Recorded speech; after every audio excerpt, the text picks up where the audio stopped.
இன்றைக்கி இந்த வீடியோவில் இன்ஸ்டண்ட்டான ஸ்நாக்ஸ் ரெசிபி தான் பார்க்க போகிறோம்.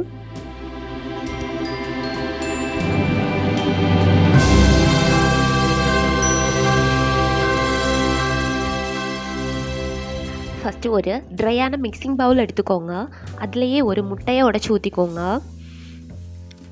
இப்போது ஒரு ஸ்பூன் இல்லைன்னா விஸ்க் வச்சு நல்லாவே இந்த முட்டையை அடித்து எடுத்துக்கணும்.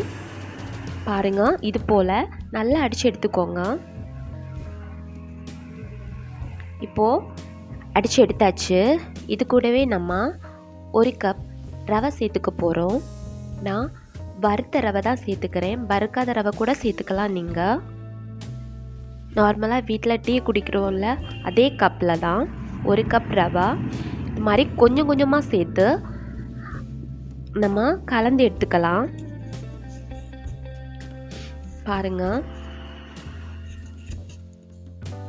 பாருங்க இது போல் கொஞ்சம் கொஞ்சமாக சேர்த்து நம்ம கலந்து எடுத்துக்கணும். ரவா கலக்கும் போது கொஞ்சம் திக்கான பக்குவமாக தான் இருக்கும், அப்புறமா சரியாயிடும். கொஞ்சம் கொஞ்சமாக சேர்த்து நம்ம கலந்து எடுத்துக்கிட்டாலே போதும்.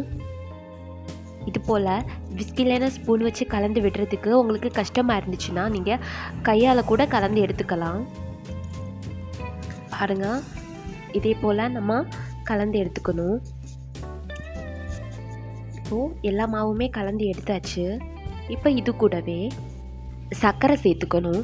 நான் 4 டீஸ்பூன் சர்க்கரை சேர்த்துக்கிறேன். உங்களுக்கு இனிப்பு அதிகமாக வேணும்னு நினச்சிங்கன்னா 6 டீஸ்பூன் வரைக்கும் சேர்த்துக்கலாம். அது கூட ஒரு பிஞ்ச் அளவுக்கு உப்பு சேர்த்துக்கணும். அப்புறமா 3 ஏலக்காய் தட்டி போட்டு இந்த மாதிரி சேர்த்துடலாம். இப்போ இதை ஒரு தடவைக்கு நல்லா மிக்ஸ் பண்ணி விட்டுருங்க. நல்லா மிக்ஸ் பண்ணதுக்கு அப்புறமா கொஞ்சமாக தண்ணி சேர்த்து நம்ம இதை பிசைஞ்சு எடுத்துக்கலாம். காய்ச்சி ஆற வச்ச தண்ணி சேர்த்துக்கணும். கொஞ்சமாக சேர்த்துக்கிட்டா போதும். நம்ம பிசைறப்பவே தெரியும், நம்ம கையால் உருட்டி எடுக்கிறப்போ சரியாக உருண்டை பிடிக்கிற அளவுக்கு நம்ம பிசைஞ்சு எடுத்துக்கணும். தேவையான அளவுக்கு தண்ணி சேர்த்து பிசைஞ்சு எடுத்துக்கிட்டாலே போதும். ரொம்பவும் டேஸ்டியான ரெசிபிங்க இது. ரொம்பவும் சீக்கிரமாக பண்ணி முடிச்சிடலாம். குழந்தைங்களுக்கு ஈவினிங் டைம் ஸ்நாக்ஸாக இதை நம்ம செஞ்சு கொடுத்துடலாம். ரொம்பவும் டேஸ்ட்டாக இருக்கும். ரொம்ப என்ஜாய் பண்ணி சாப்பிடுவாங்க. பாருங்கள், இப்போ உருட்டுறதுக்கு நல்லா பக்குவமாக இருக்குது. இப்போ இதை நம்ம உருட்டி எடுத்துக்கலாம். பாருங்கள், இது போல் சின்ன சின்ன உருண்டைகளாக உருட்டி எல்லாமே இந்த மாதிரியே நம்ம உருட்டி எடுத்துக்கலாம். எல்லாமே உருட்டி எடுத்தாச்சு.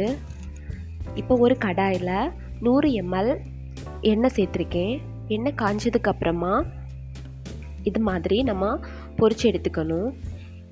எண்ணெய் காய்ஞ்சதுக்கப்புறமா லோ ஃப்ளேமில் தான் வச்சு பொரிச்சு எடுத்துக்கணும்.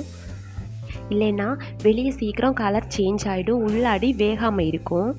அதனால் லோ ஃப்ளேமில் வச்சு இது மாதிரி திருப்பி திருப்பி போட்டு நம்ம பொரிச்சு எடுத்துக்கலாம். அப்போ தான் எல்லா பக்கமுமே ஒரே மாதிரி நமக்கு பொரிஞ்சு கிடைக்கும். எல்லா பக்கமுமே நல்லா சிவந்து வரப்போ நம்ம இதை வெளியே எடுத்துடலாம்.